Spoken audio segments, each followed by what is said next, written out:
Tracy DeTomasi is an educator, speaker, and nationally recognized expert on domestic and sexual violence. With nearly 20 years of experience working with youth, adults, and families across the country who have experienced trauma, DeTomasi now works to prevent violence and discrimination by spreading a message of cultural change. She is frequently quoted in the media and has been featured on local and national news networks, including CNN, NPR, and Univision. Just a second. Yeah. She is a sought-after facilitator and trainer and has worked with large and small corporations, government agencies, schools, and non-profit organizations. Her clients have included Uber, the U.S. Army, and Nashville sexual assault. DeTomasi guides individuals and teams on how they can make small changes that will have significant impact in shifting the culture and reducing gender-based violence. Currently, she is developing corporate training programs that use virtual reality to address nuanced cultural issues such as diversity, equity and inclusion, leadership development, and anti-sexual harassment. In addition, she's on the board of directors for Voices in Action and the Nashville Coalition Against Domestic Violence. So it's up to you. All right. Tracy, we're all Thank yours. you. Great. Hi, everyone. How are you? I'm really excited to be here. So like my introduction stated, I have been a social worker for nearly 20 years. And I've done a lot of work with trauma and issues surrounding all of the isms. So racism, sexism, homophobia, ageism, all of it. And a lot of you might be wondering, what is a social worker doing in virtual reality? And so I'm going to tell you that story.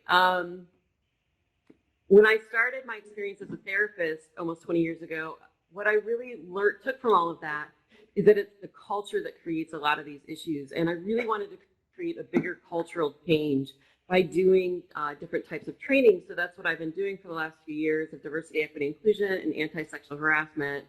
And in 2017, I was talking with a really close friend who has been a woman in tech for over 20 years.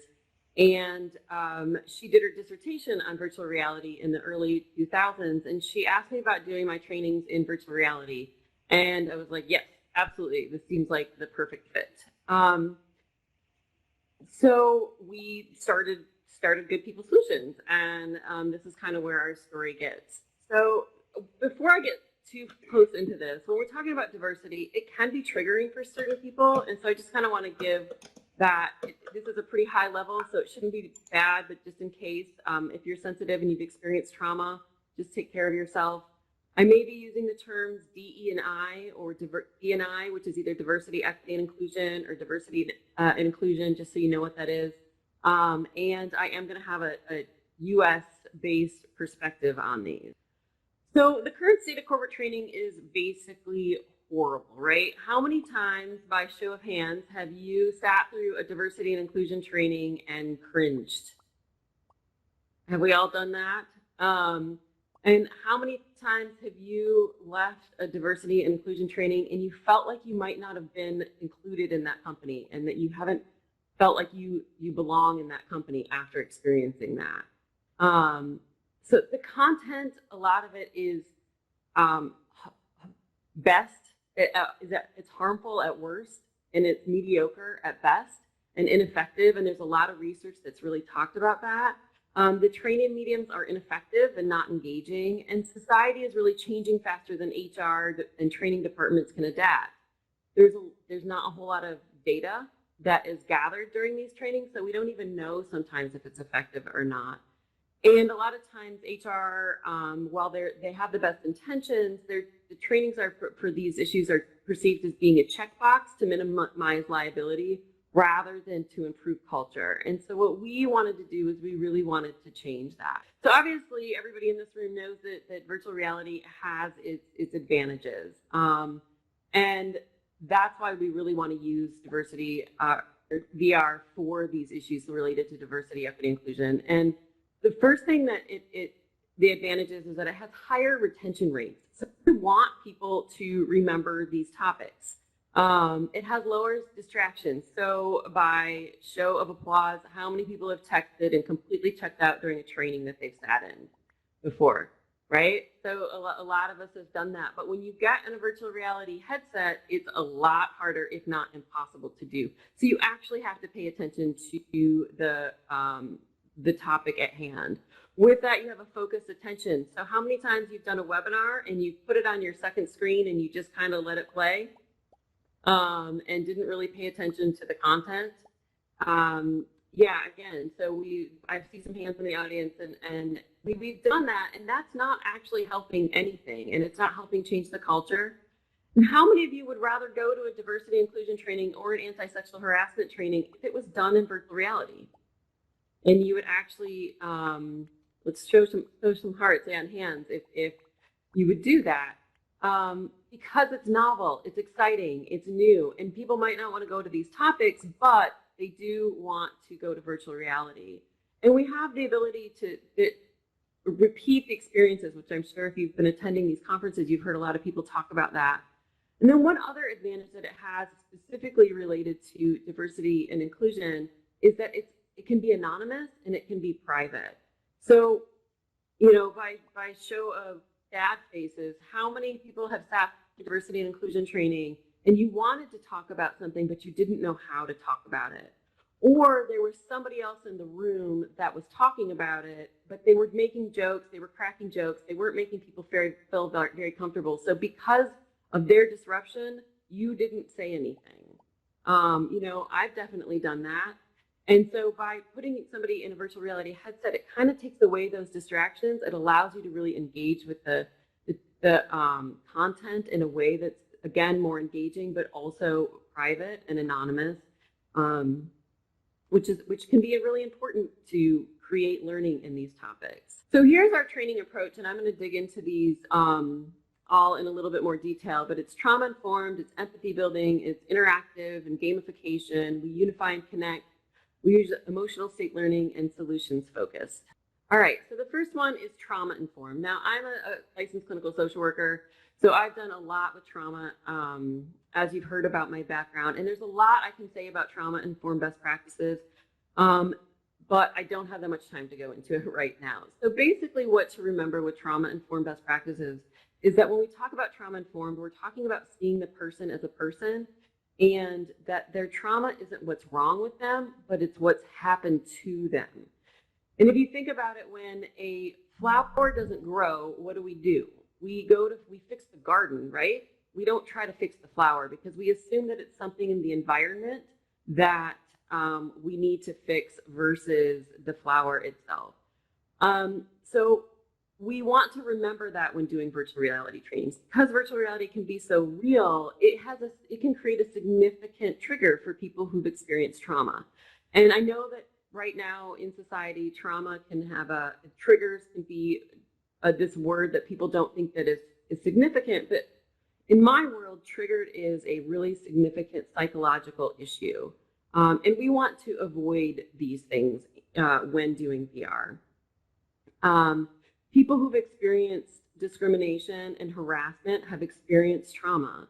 And there is a lot of talk about putting somebody in the shoes of somebody else by doing this. And you can do that, and you can show people what discrimination might feel like, but you also have to be very aware of in VR how you can just then traumatize people, and you're just gonna, it could feel the exact same of experienced discrimination and experiencing harassment. And so you don't have the understanding, you also don't have the understanding of the years of walking around being harassed and all of the microaggressions that you may have experienced. So sometimes when you put yourself in somebody else's shoes, you might not fully get the whole experience. And so we want to be aware of that. And we want to create emotional and physical safety throughout this process. So if you can flip, how many people have experienced a role play during a training that wasn't acted well, and that when you got to the real world, you got anxious and forgot all the skills that you learned? Yeah, I think that we've all done that. We learn when we're not experiencing, there they go, there's all the hearts and applause. So many times we learn and we sit in trainings, but they're not realistic. And they don't actually take into consideration the stress and the anxiety and the surprise of what you're going to experience when you use these skills.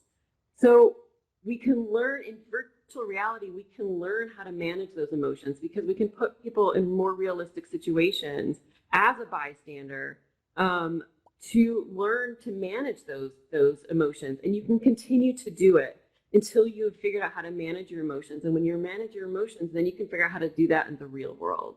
You can have more realistic scenarios without those consequences. So you can start to interact with some of these topics of diversity, and they're not going to have the consequences of offending somebody else that you're working with because that's not your intention. But that can happen when we're doing diversity and inclusion work. And again, it can aid in retention and guide future decision makings if we're learning how to do this when we're in these heightened states of stress. All right, if you could flip the slide next, please. By heart, how many of you would rather play a game to learn a topic than to just sit in a presentation somewhat like this one? So the more, I think this one kind of speaks for itself in a conference like this, the more interactive and the more we can use gamification of these topics, especially often difficult topics like diversity and inclusion and like anti-sexual harassment, it creates the desire to really address these difficult things. Like I said before, there's a lot of times that we don't want to go to these types of trainings, but if we know we're going to play a game and be there to address that, it can be so much more engaging and people actually want to address that information. So we use a lot of metaphors to assist in learning for these emotionally charged topics. Okay, if you can switch the slide again, please. So solutions focused is our next one. How many of you have left a diversity and inclusion training and felt a lot of shame and guilt that you have done something wrong to somebody that you've worked with or somebody that you know? I know that I have, and I've been doing a lot of these trainings. Or maybe you went to an anti-sexual harassment training and you just felt shame, or you felt like you were the other.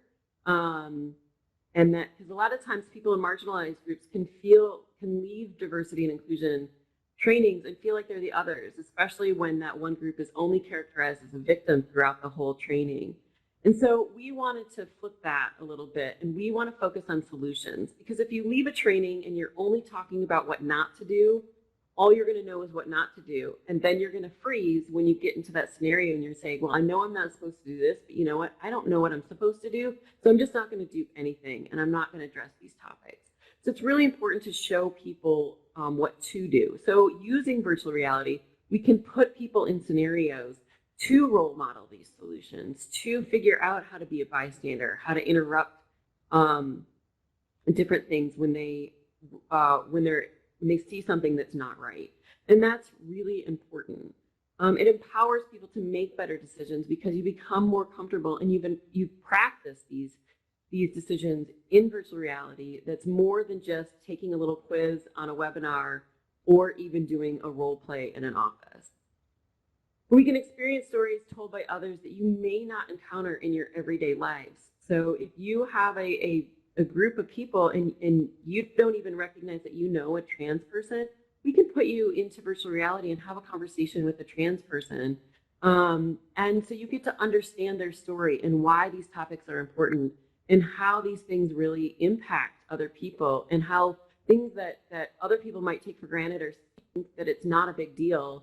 With the trans community in particular, we talk a lot about, I'm sure we've all heard a lot about the bathroom laws that are happening. Well, you can sit in virtual reality and have a conversation with somebody who's experienced what it's like to not be able to use the bathroom at work. And when you get to actually sit in virtual reality and sit across from somebody that you may not otherwise sit in front of, it can give you a whole new understanding of why you have to care and how these things really impact other people. And with virtual reality, we all know that you can experience so many new environments. So that's what makes virtual reality just a perfect medium for empathy building. And it allows you to practice that skill. What people don't realize is that empathy is a skill, and we must practice it every day. And only 20% of employers offer empathy-based training for managers. Yet so many of those employers think that empathy is a key factor in creating environments and workplaces that are inclusive and that foster a sense of belonging. If you could switch the slide. Thank you. And the last one is unity and connection. We want to create ways to communicate for understanding and connection. And VR allows you to connect with people that you may not have otherwise connected with. How many people have connected with people in the virtual reality world that we haven't in other places?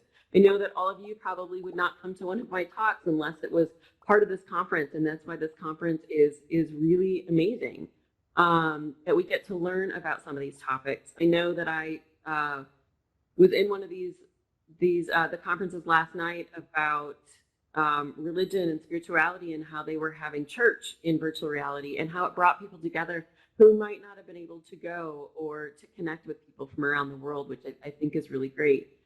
And so the more we can talk about for diversity and inclusion about how the more things we have in common versus the things that were different. A lot of times in the past, traditional diversity trainings have talked about how many differences we have. And then when we experience those differences, we just kind of go back into the people who are like us.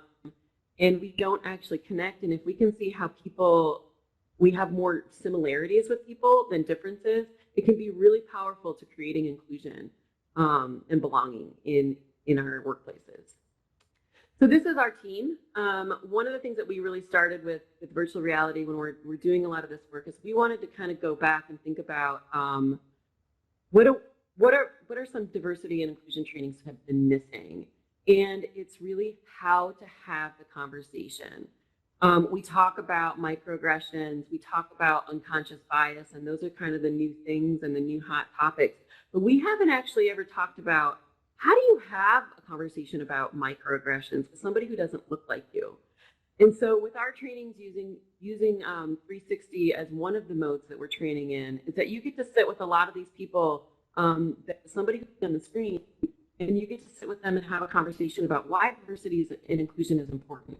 What are tips that they have? And these are people that have been doing diversity and inclusion trainings for the last 20, 30, 40 years. And we have a very diverse group of people from race, ethnicity, gender identity, sexual orientation, ability level, age, and everything. And it was a really powerful group. And everybody when we filmed this 360 video, everybody in there, no matter how long they've been doing this work, all learned something new about a different group of people that was really empowering and very educational.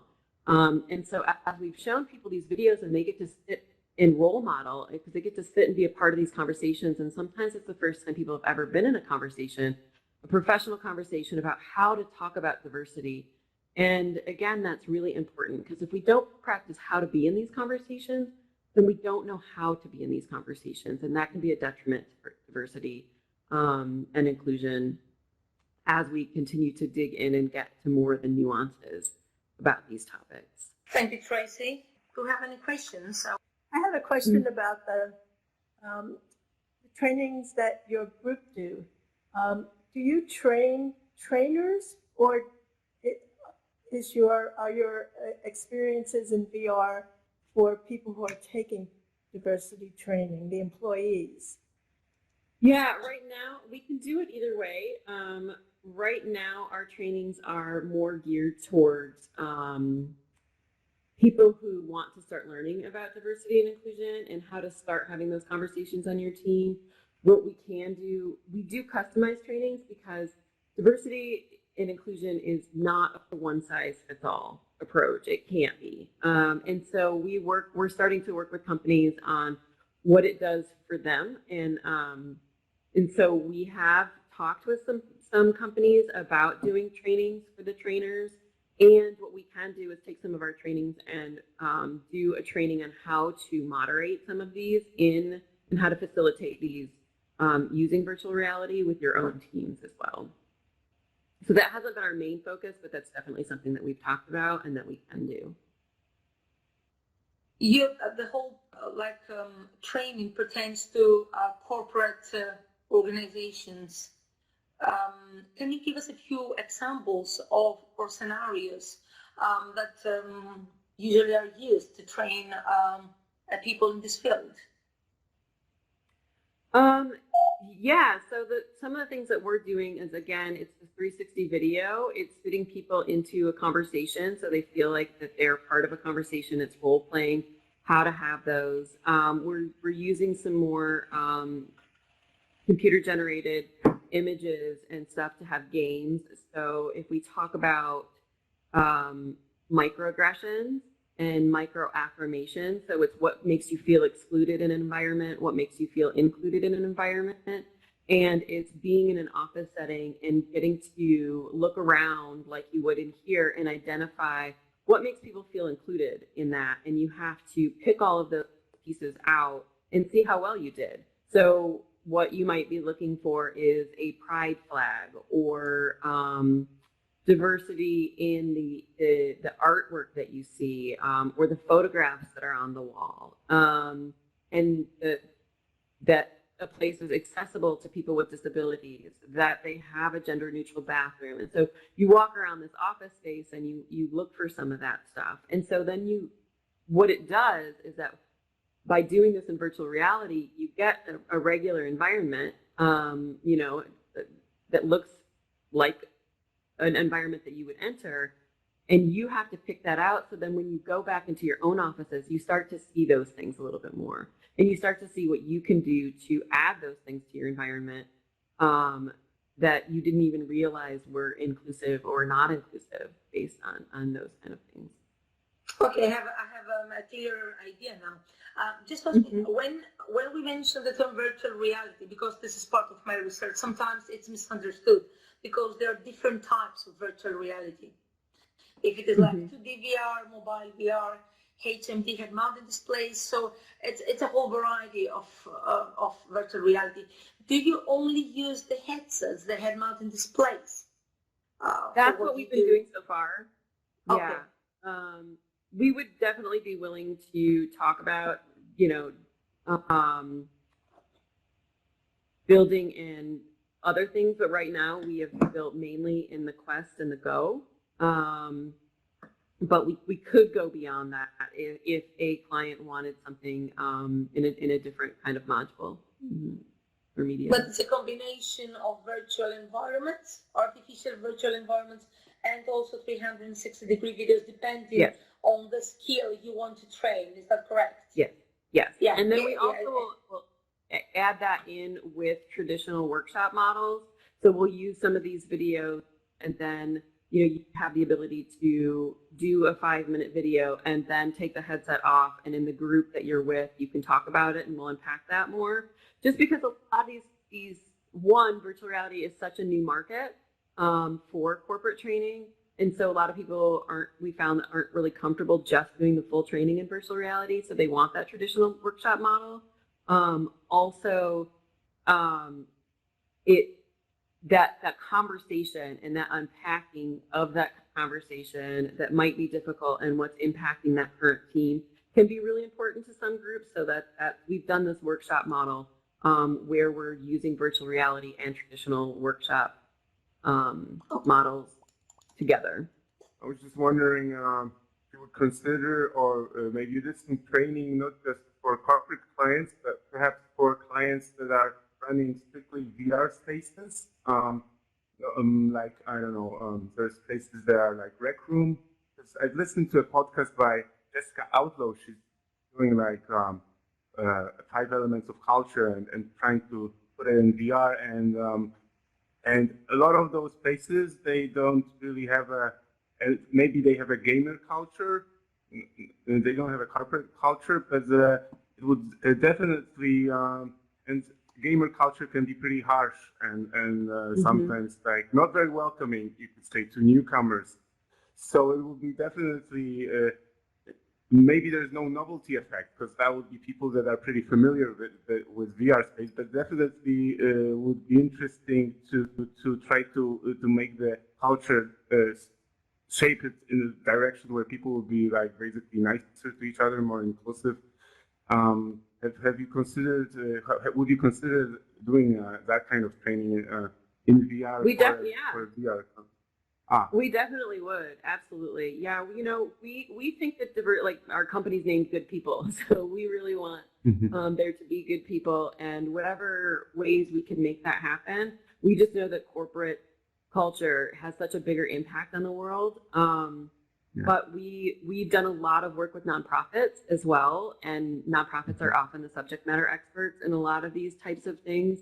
And so working with them to build their own trainings, but working in the gaming industry and in anytime you have an environment of a culture, whether that's workplace culture or even friendship culture or organization culture, if it's a membership group, we could work with any type of group like that.